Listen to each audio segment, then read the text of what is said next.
একটা আমাদের এটা এই কথার এটা আপনার হেডলাইন এটা জরুরি কথা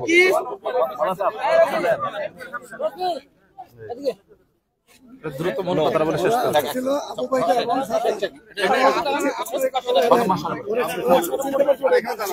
আবু ভাইদা এখানে স্পটে ছিল। আবু ভাই ঠিক আছে ভাইও বলেন আপনি ছিলেন আমার সরায়। আচ্ছা বাসর আছে রেজা ভাই রাখার এই কথা আমি সাথে ছিলাম গাড়িতে তারপর আমি কথা রেজা এই ঘটনা পাইছি ভাই পিছনে আপনি কি বলেন আমরা তো পাই নাই ভাই আপনি তো বলছেন যে আমি লাইভে এখানে যান বলেন বিষয়টা কি রেজা ভাই ওরা শর্টকাটে আসল দুটো বিষয় আপনারা অবজার্ভ করলে দেখবেন। একটা হচ্ছে সেখানে হিউজ সিসিটিভি ক্যামেরা আছে, কি হয়েছিল আপনারা সহজে দেখতে পারেন। দ্বিতীয় সবচেয়ে বড় সাক্ষী সেখানে ছিলেন বর্তমান পুলিশের ডিসি মহোদয় মিস্টার নাসির, এডিসি মিস্টার হাফিজ এবং পশ্চিম থানার ওসি মিস্টার হাবিব সাহেব। ওনারা তিনজন আমাদের গাড়ির সামনে দাঁড়ানো ছিলেন, আমাদেরকে বাঁচানোর জন্য সর্বোচ্চ চেষ্টা করেছেন। তারা নিজেরা আহত হয়েছেন, সবচেয়ে বড় উইটনেস তারা ছিলেন এবং কারা করেছে সবচেয়ে ভালো তারা বলতে পারবেন। আমরা স্বাভাবিক যাত্রীদের মতো গাড়ি দিয়ে আসছিলাম, আমরা গাড়িতে বসা স্বাভাবিক প্যাসেঞ্জার যেরকম গাড়ি দিয়ে চলে এরকম আমরা গাড়ি দিয়ে রাস্তা দিয়ে যাচ্ছি। আমরা টঙ্গীর ময়দান থেকে কমসে কম 50 ফিট দূরে, ময়দানের কাছেও যাই নাই আমরা। অতর্কিতভাবে চলতি গাড়ির উপরে তারা হামলা করছে শুধুমাত্র আমাদেরকে চিনার কারণে। যেহেতু আমরা দীর্ঘদিন তারা আমাদের সাথে একসময় তবলিগে কিছু সময় দিত, এগুলো জুবাইর পন্থীদের উগ্রপন্থী কিছু লোক তারা এসে আমাদের উপর অতর্কিত হামলা করছে। হ্যাঁ আবু ওবাইদা তারা স্পটে ছিল। এখানে যে পরিমাণ লোক ছিল তার সাথে বেশি লোক কিন্তু আমাদের এখানে আছে। আমাদের সাথীরা অনেকে যাওয়ার জন্য চেষ্টা করছে, কিন্তু আমাদের বড়দের হেদায়েত যে না আমরা আইনানুগ ভাবে ব্যবস্থা গ্রহণ করব, স্পষ্ট কথা। ওনাদের সাথে অনেক লোক এখানে এখন বর্তমানে আছে, আপনারা তো দেখে আসছেন ওই স্পট। কিন্তু আমরা উচ্ছৃঙ্খল কোনো পদক্ষেপ আমরা নিই নাই। আমরা এখনো যেটা আমাদের ভাই বললেন যে আমরা সরকার কি করে, আমরা আজকে কালকের ভিতরে সরকার দেখবো কি করো, কিন্তু আমাদের জোর আপনাদের মাধ্যমে আবার আশ্বস্ত করতে চাই 20 তারিখ ইনশাল্লাহ টঙ্গীর ময়দান আমাদের জোর হবে এবং এবার 7, 8, 9 তারিখ ইনশাল্লাহ আমাদের হজ্জুজি বাংলাদেশের টঙ্গী ইজতেমা আসবে, তার জন্য এটা ইনশাল্লাহ আসবে। আপনাদের পরিচয়টা দেন একটু কাইন্ডলি। আমাদের রেজা আরিফ ভাই সে গাড়িতে ছিল, আতাউর রহমান ভাই ছিল, শফিক ভাই, এখানে মুয়াজ ভাই, মুয়াজ বিন নূর সাহেব, আমি, আর এখানে যে আপনার এটা আমাদের শিহাব ভাই, আমাদের আরো অনেক সাথীরা এখানে উপস্থিত। তারা আজকে আমাদের পুলিশ, আমাদের যে ডিসি মহোদয় ওখানে প্রোগ্রাম ছিল, ওখান থেকে টঙ্গী থানায় গেছে। ওখানে আমাদের যে ডিসি আপনার পুলিশের ওনার সাথে বৈঠক শেষ করে এই মার্কাজে আসার উদ্দেশ্যে তারা বের হইতেছিল। ওই সময় রাস্তায় তাদের হামলা করছে কোন আপনার চলন্ত গাড়ির মধ্যে জোবাইরপন্থীরা কিছু মাদ্রাসা ছাত্রকে তারা নিয়ে আসছে এবং জোবাইরপন্থীরা এবং আপনাদের কাছেও ভিডিও আছে, আমাদের কাছেও ভিডিও আছে। সিসি ক্যামেরা দেখলে আপনারা আইনগত কোনো পদক্ষেপ নিয়েছেন কিনা? অবশ্যই এটা আমরা বড়রা মাশওয়ারা করবে, মাশওয়ারা করে ইনশাআল্লাহ সিদ্ধান্ত জানাবো। কয়জন আহত আছে? আমাদের 5 জন গাড়িতে ছিল, তার ভিতরে 2 জন একজন গুরুতর আহত, হসপিটালে ভর্তি, ওনার অপারেশন হয়েছে। এই যে আপনারা যদি গাড়িটা দেখেন, ভাঙা গাড়িটা এখানে রাখা আছে উত্তর হসপিটাল, এই রোডের থেকে রক্ত বের হইতেছে। সালামিন ভাই ভিতর থেকে তাকে এত মার দেওয়া হয়েছে, তার ভিতর থেকে মুখ থেকে রক্ত বের হইতেছে, কান থেকে রক্ত বের হইতেছে। ছবি ফুটেজগুলো আপনার কাছে আছে, নিয়ে নেন আপনারা। চল আমরা তো সরাসরি আপনারা যেতে পারবেন, ওই হাসপাতালেও যেতে পারবেন। আপনাদের কতজন এখন হাসপাতালে ভর্তি আছে? এখন একজন হাসপাতালে ভর্তি আছে।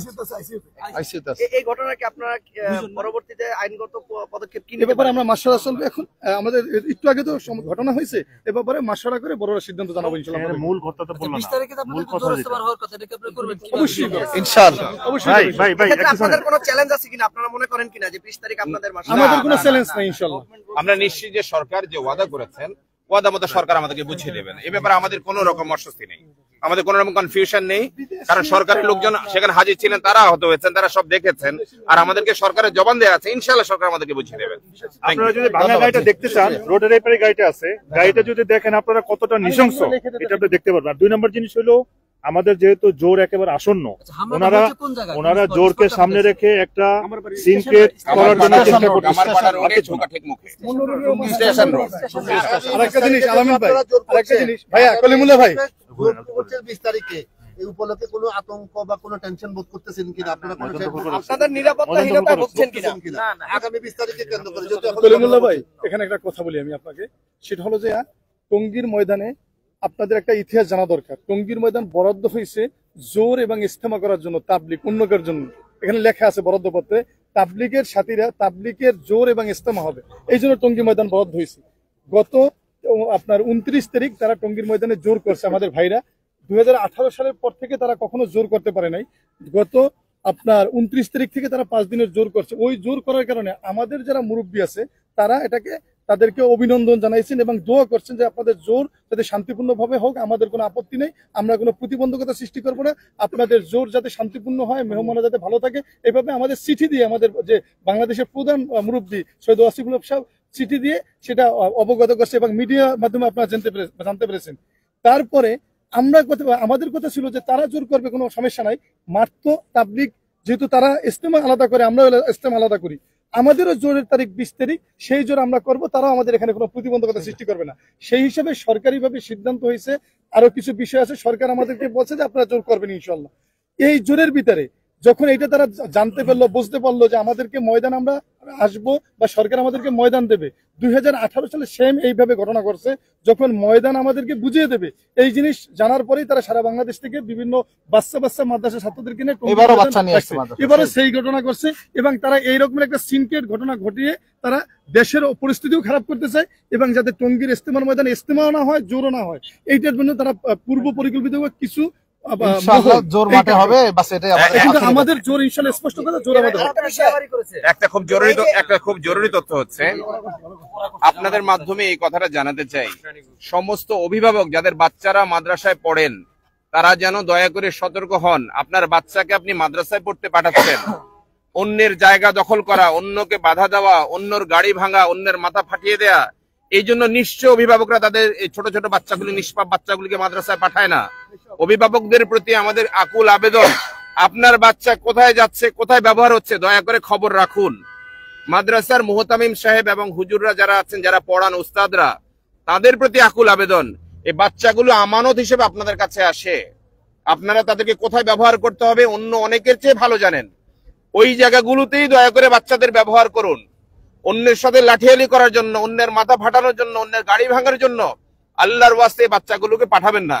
আর আপনাদের কাছে আমাদের চাওয়া, সাংবাদিক ভাইদের কাছে, আপনারা এই অ্যাওয়ারনেসটা তৈরি করুন যেন গার্ডিয়ানরা সচেতন হন তাদের বাচ্চাকে কোথায় ব্যবহার করা হচ্ছে এই ব্যাপারে, এবং যেন প্রতিটা মাদ্রাসার বিবেকবান ওস্তাদরা খেয়াল রাখেন কোন বিপদগামী ওস্তাদ তাদের বাচ্চাগুলোকে কোথাও ব্যবহার করছে কিনা। This is very much important, কারণ ডাক দিলেই বাচ্চাদেরকে পাওয়া যায় এবং বাচ্চারা যখন অর্ডার ক্যারি করে, এইটা যদি না হয় আল্লাহ চায় তো অনেক সমস্যার সমাধান ইনশাআল্লাহ হয়ে যাবে। সর্বশেষ একটি প্রশ্ন, যে এই ইজতেমার মাঠের স্থিতিশীলতা রক্ষার জন্য সরকারের কাছে আপনারা কোনো দাবি দেওয়া জানাবেন? সহজ হিসেব আমরা গত 6 বছর ধরে বলে আসছি, সরকার মাঠটাকে নিজের দখলে পরিপূর্ণ নিয়ে রাখুক।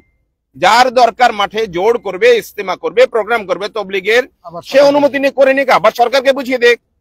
প্রাসঙ্গিক ভাবে বলছি, প্রতি বছর আমরা ইজতেমা করেই তাড়াহুড়াতে পড়ে যাই, কত দ্রুত মাঠটা বুঝিয়ে দিতে পারবো, আর একটা দল এসে মাঠটাকে গ্রহণ করে নেবে, দখল করে নেবে। বছর